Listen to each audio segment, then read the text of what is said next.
श्री शिवाय नमस्तु भयम। दोस्तों, आप सभी लोग जानते हैं कि 17 सितंबर 2025 यानी बुधवार को पड़ रही है इंदिरा एकादशी व्रत।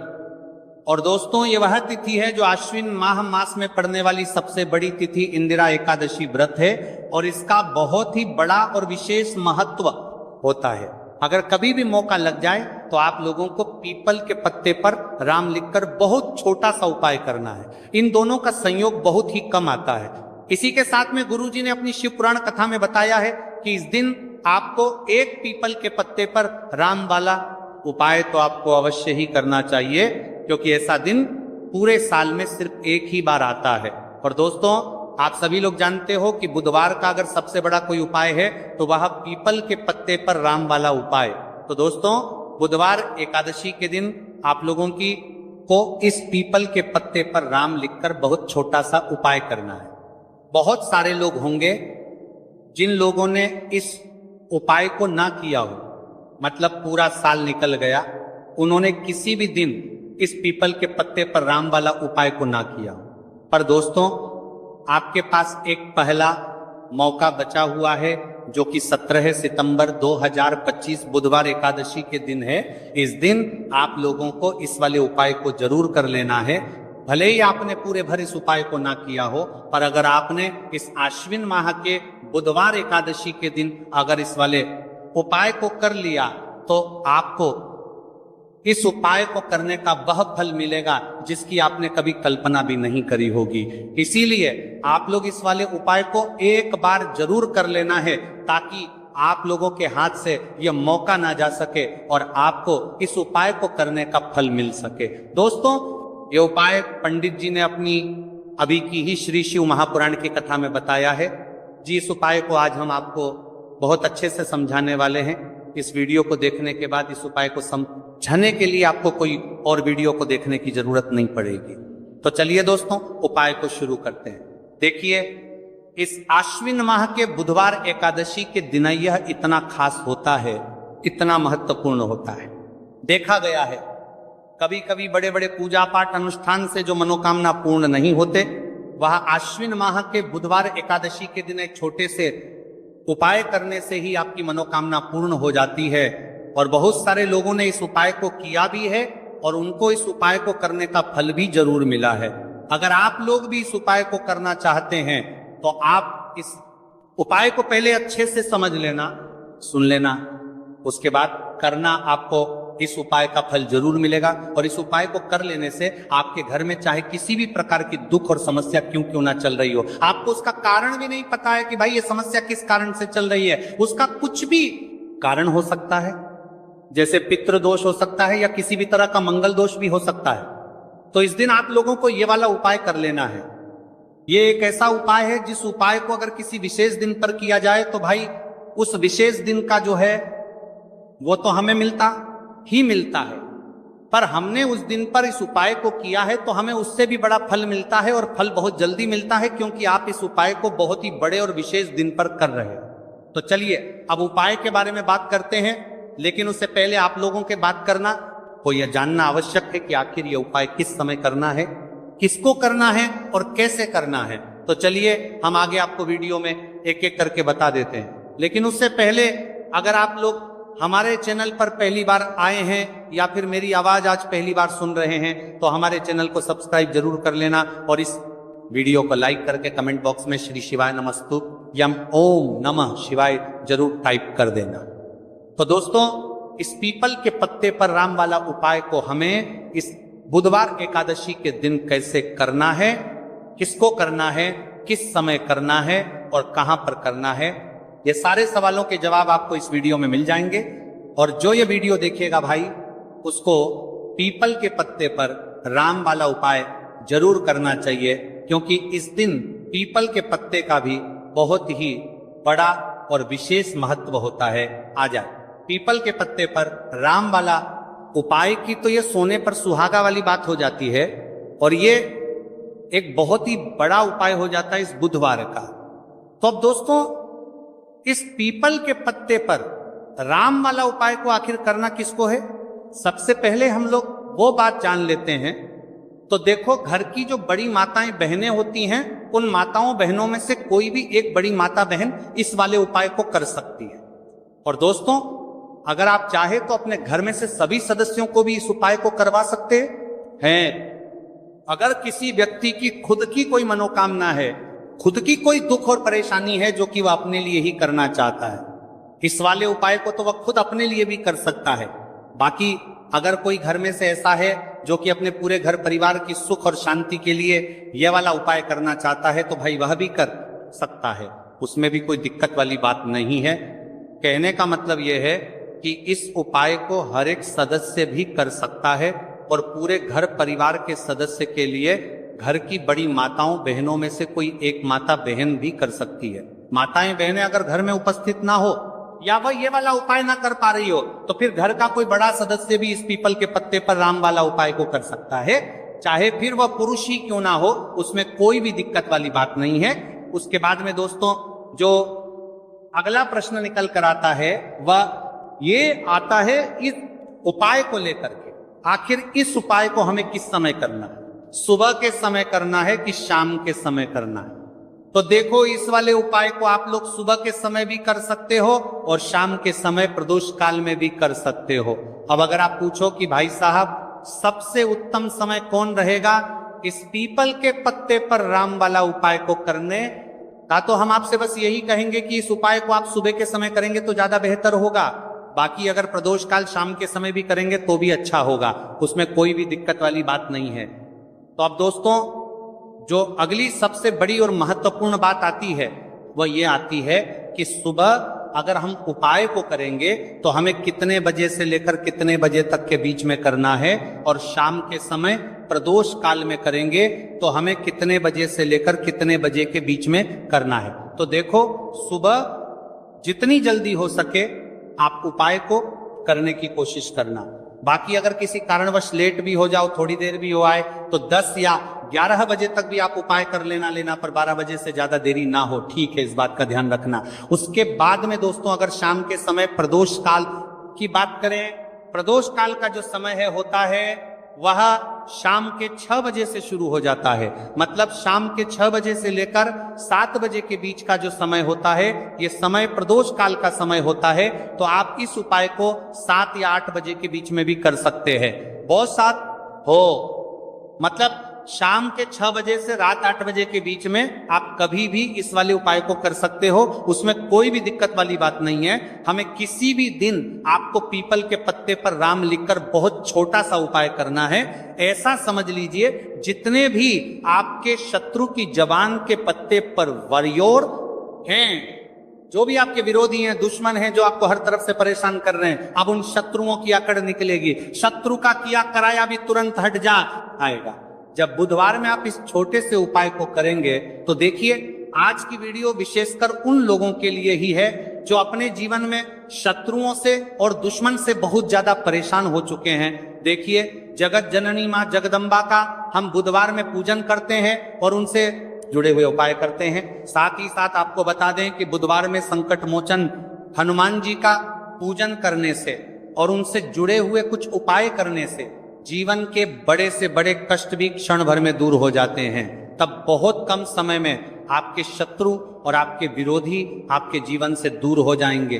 आपके दुश्मन लाख कोशिश करने के बाद भी आपका बाल भी बांका नहीं कर पाएंगे अगर आप बुधवार में इस छोटे से उपाय को कर लेते हैं। अब देखिए, आज का जो समय है ये कलयुग का समय है, और कलयुग के एकमात्र देवता जो अपने भक्तों के जीवन से सारे कष्टों को दूर कर देते हैं वह स्वयं है संकट मोचन हनुमान जी। और संकट मोचन हनुमान जी का पूजन अगर आप बुधवार में करते हैं और उनसे जुड़ा हुआ ये छोटा सा उपाय अगर आप बुधवार में किसी भी दिन कर लेते हैं, तो ऐसा समझ लीजिए आपके जो शत्रु हैं, आपके जो विरोधी, आपके जो दुश्मन हैं, ये किसी भी तरह से आपको परेशान करने का प्रयास कर लें, आपका बाल भी बांका नहीं कर पाएंगे। दूसरी चीज, अगर आपके शत्रु ने आपके ऊपर कोई भी तंत्र मंत्र करवा रखा है, कोई भी जादू टोना, कोई भी ब्लैक मैजिक आपके ऊपर करवा दिया है या करवाने का प्रयास कर रहे हैं, ऐसा समझ लीजिए वह किया कराया आप तक पहुंचेगा ही नहीं। और अगर आप तक पहुंच गया है, कोई भी ब्लैक मैजिक तुरंत हट जाएगा जब आप इस छोटे से उपाय को बुधवार में करेंगे। देखिए, उपाय छोटा है लेकिन बहुत महादिव्य चमत्कारी है। मतलब उपाय को करने में ना तो आपका ज्यादा समय जाएगा, ना ही इसमें आपके ज्यादा पैसे लगने वाले हैं। और ऐसा समझ लीजिए कि एक बार ही अगर आपने इस उपाय को बुधवार मंत्री कर लिया तो इसका महादिव्य चमत्कार आप खुद देख लेंगे। तो बुधवार के जो 9 दिन होते हैं ये बहुत ही सिद्ध दिन होते हैं। मतलब बुधवार के दिनों में 9 माता रानी हमारे घरों में आती हैं, अपने भक्तों के जीवन से कष्टों को दूर करती हैं। साथ ही साथ आपको बता दें कि बुधवार के टाइम पर जब भी आप संकट मोचन हनुमान जी के उपाय करते हैं तो मां दुर्गा की आपको असीम और विशेष कृपा मिलती है। मां दुर्गा आपसे बहुत जल्दी प्रसन्न होती हैं और आपके सारे संकटों को वह दूर कर देती है। तो पीपल के पत्ते में और पीपल के पेड़ में होता है। देवी देवताओं का वास पीपल के पेड़ में। श्री हरि विष्णु साक्षात मां लक्ष्मी वास करती हैं। पीपल के देव में हमारे पितरों का वास होता है। पीपल का जो पेड़ होता है इसका पूजन करने से शनिदेव की कृपा, उनका आशीर्वाद मिलता है। और पीपल का पत्ता जो है इसका उपाय बुधवार में करने से व्यक्ति के जीवन से बड़े संकट और कष्ट दूर हो जाते हैं, जिसमें कि शत्रु और आपके दुश्मन जो हैं ये पूरी तरह परास्त हो जाएंगे और कभी भी आपका कुछ नहीं बिगाड़ पाएंगे अगर ये उपाय आप करते हैं। तो देखिए ये उपाय स्त्रियां भी कर सकती हैं, पुरुष भी कर सकते हैं। किसी भी दिन आप इस उपाय को कर सकते हैं, ठीक है ना। इसमें दिन आपको नहीं देखना है कि किस दिन करें, जिस दिन आप चाहा उस दिन इस उपाय को आप कर सकते हैं। तो बुधवार एकादशी के दिन आपको पीपल का पत्ता तोड़ना नहीं है, उससे एक दिन पहले ही तोड़कर आप पीपल का पत्ता ले आए, या गिरा हुआ जो पत्ता होता है पीपल का वो आप ले लें, ठीक है ना। बस इस चीज का आपको ध्यान रखना है कि बुधवार एकादशी के दिन पीपल के पेड़ से कोई भी पत्ता हम नहीं तोड़ते हैं। इस चीज का आपको विशेष ध्यान रखना है। तो आपको लेना है पीपल का एक पत्ता और शुद्ध जल से उसे साफ कर लेंगे। अगर पीपल के पत्ते पर हो तो वह हट जाए, फिर गंगा जल का थोड़ा सा छिड़काव यानी थोड़ी सी छींटे आपको इस पीपल के पत्ते पर मारनी है और इस पीपल के पत्ते को फिर कपड़े से पोंछकर आपको साफ कर लेना है, बिल्कुल सूखा लेना है। अब आपको लेना है थोड़ा सा सिंदूर, जो केसरिया वाला सिंदूर आता है जो हम संकट मोचन हनुमान जी को चढ़ाते हैं, वह केसरिया सिंदूर आपको लेना है। थोड़ा सा जल डाल के इसे गीला कर लेंगे और इसी सिंदूर से इस पीपल के पत्ते पर आपको भगवान राम का नाम लिखना है। अब किससे लिखेंगे?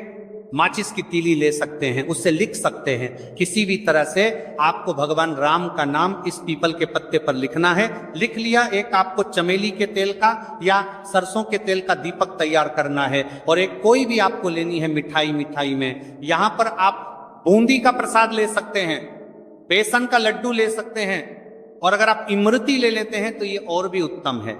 देखिए इमरती का जो भोग होता है यह संकट मोचन हनुमान जी को बहुत ज्यादा प्रिय है। अब ये सारी चीजें लेकर आपको जाना है संकट मोचन हनुमान जी के मंदिर में। तो देखिए सबसे पहले आपको संकट मोचन हनुमान जी के सामने ये दीप प्रज्वलित करना है जो आप लेकर के गए हैं। चाहे आपने चमेली के तेल का दीपक तैयार करा है या सरसों के तेल का, सबसे पहले दीपक आप जला देंगे और दीप जलाने के बाद आपको जो पीपल का पत्ता आप लेकर के गए थे वह पत्ता आपको संकट मोचन हनुमान जी को अर्पित करना है, वहां चढ़ाना है। और जो भी भोग में आप लेकर के गए हैं, चाहे आपने बेसन के लड्डू लिए, बूंदी का प्रसाद लिया या फिर इमरती, जो भी कुछ आपने लिया है उसका भोग लगाना है और संकट मोचन हनुमान जी से आपको प्रार्थना करनी है कि हे जगत का कल्याण करने वाले संकट मोचन हनुमान जी, संकटों को हरने वाले मेरे जीवन से शत्रु और दुश्मनों को भी दूर कर दीजिए। शत्रु का कल्याण करने वाले संकट मोचन हनुमान जी से चार कर दीजिए। या कराया तंत्र मंत्र सब कुछ हट जाए, ऐसी कृपा मुझ पर कीजिए। इस तरह से आपको प्रार्थना करनी है और 108 बार जय श्री राम, जय सीताराम, जय श्री राम, जय सीताराम, जय श्री राम, जय सीताराम, इस तरह से आपको जयकारा लगाना है। क्योंकि भगवान राम का नाम संकट मोचन हनुमान जी को सबसे ज्यादा प्रिय है, तो जयकारा लगा देंगे। और देखिए अगर एक बार हनुमान चालीसा पढ़ पाए तो आप एक बार हनुमान चालीसा ऐसा जरूर पढ़ें, ठीक है ना। ज्यादा बार नहीं तो एक बार जरूर पढ़ें। जयकारा तो आपको बिल्कुल से लगाना है। और इस छोटे से उपाय को किसी भी दिन कर लीजिए, सुबह कर लीजिए, शाम को कर लीजिए, और किसी भी दिन, जैसे बुधवार की तिथि जो होती है ना, ये बहुत बड़ी होती है। आप उस दिन भी इस उपाय को कर सकते हैं, जरूर से करें। शत्रुओं और दुश्मन आपके जो विरोधी हैं ये पूरी तरह चारों खाने चित हो जाएंगे और आपका बाल भी वहां का नहीं कर पाएंगे। तो देखिए, इस उपाय को आप 9 दिन भी कर सकते हैं, 2-3 बार भी कर सकते हैं। अगर आप ज्यादा बार नहीं कर पा रहे हैं तो एक बार आपको इस उपाय को जरूर से करना चाहिए। तो देखिए, इस उपाय को करने से जो आपके सामने से शत्रु हैं वह भी परास्त हो जाएंगे। जो पीठ पीछे वार करते हैं, पीठ पीछे तंत्र मंत्र करवाते हैं, वह शत्रु भी चारों खाने चित्त हो जाएंगे। बस छोटा सा उपाय है, जरूर करें। तो देखिए, अब बात कर लेते हैं अपने एक बहुत छोटे से उपाय की, जिसे बुधवार में करने से आपकी हर मनोकामना पूरी हो जाती है। ये उपाय आप अपने घर पर ही कर सकते हैं, कहीं जाने की आप आवश्यकता नहीं है। कोई भी ऐसी विश जो बहुत लंबे समय से अधूरी है, पूरी नहीं हो रही है, या धन को लेकर आप बहुत परेशान हैं, या घर में संकट कष्ट बहुत आते हैं, बीमारियां बहुत आती हैं, तो एक लाल पुष्प, जैसे कि गुलाब का फूल भी लाल होता है, आप जरूर से अपने घर के मंदिर में मां दुर्गा को अर्पित करें और एक देश घी का दीपक लाल बाती का जलाकर मां का पूजन करें। बुधवार में अगर लाल रंग से जुड़ा हुआ ये उपाय आप करते हैं, आपकी सारी मनोरथ, सारी मनोकामनाएं मां पूरा कर देंगे, क्योंकि लाल रंग मां दुर्गा को बहुत प्रिय है। लाल पुष्प और लाल रंग की बाती का दीपक आपकी बड़ी से बड़ी मनोकामना को भी पूरा कर देगा। बुधवार में यह उपाय आप किसी भी दिन कर सकते हैं। दूसरे उपाय की हल्दी वाला जल आपको अपने घर में किस जगह पर डालना है और उपाय को कैसे करना है और कैसे, ये हल्दी वाला जलते आश्विन माह का बुधवार एकादशी के दिन आप अपने घर में डालते हैं, छींट है, उपाय को करते हैं, तो सीधे सीधे मां लक्ष्मी आपसे प्रसन्न होकर आप आती हैं और श्री हरि विष्णु के साथ आती हैं। स्थिर लक्ष्मी का आपके घर में वास होता है। कहने का मतलब है कि फिर कभी भी मां लक्ष्मी आपके घर को छोड़कर नहीं जाती है। जो लोग कहते हैं कि हमारे घर में धन तो आता है लेकिन चला जाता है लेकिन फिजूल खर्ची बहुत है। धन तो घर में आता है लेकिन तिजोरी कभी धन से भरी नहीं रहती है, खाली हो जाती है। तो 90 पर लोग ऐसे होते हैं जिनके जीवन में यह समस्या होती है कि हमारे घर में स्थिर लक्ष्मी का वास नहीं है। देखिए, हम सभी चाहते हैं ना कि मां लक्ष्मी और श्री हरि विष्णु हमेशा हमारे घर में रहे, उनका आशीर्वाद बना रहे, हम हमारे जीवन के जितने भी दुख हैं उनका सामना जो है बहुत आसानी से कर सके। देखिए, जब व्यक्ति के पास पैसा नहीं होता है ना, तो वो बहुत सारे कष्ट दुख उसके जीवन में जब आते हैं उनका सामना भी नहीं कर पाता, और जब उसका आर्थिक पक्ष मजबूत होता है तो बहुत सारी समस्याएं उसे अपने जीवन में जो आती हैं वो छोटी लगती हैं। लेकिन अगर पैसा भी पास नहीं है तो छोटी छोटी प्रॉब्लम्स और छोटी छोटी चीजें जो हमारे जीवन में आती हैं वह भी बहुत बड़ी लगने लगती। तो आपको करना क्या है, आपको यहां पर लेना है गंगा जल। तो देखिए, सबसे पहले तो आपको अपने पूरे घर में गंगा जल का छींटा लगाना है, ठीक है ना।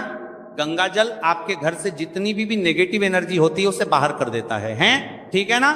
गंगा जल का छिड़काव जब आप करते हैं, उसके बाद कोई पूजा पाठ करते हैं, कोई उपाय करते हैं, वो पूरी तरह से सफल होता है, क्योंकि आपके घर में पॉजिटिव एनर्जी, सकारात्मक ऊर्जा आ जाती है, ठीक है ना।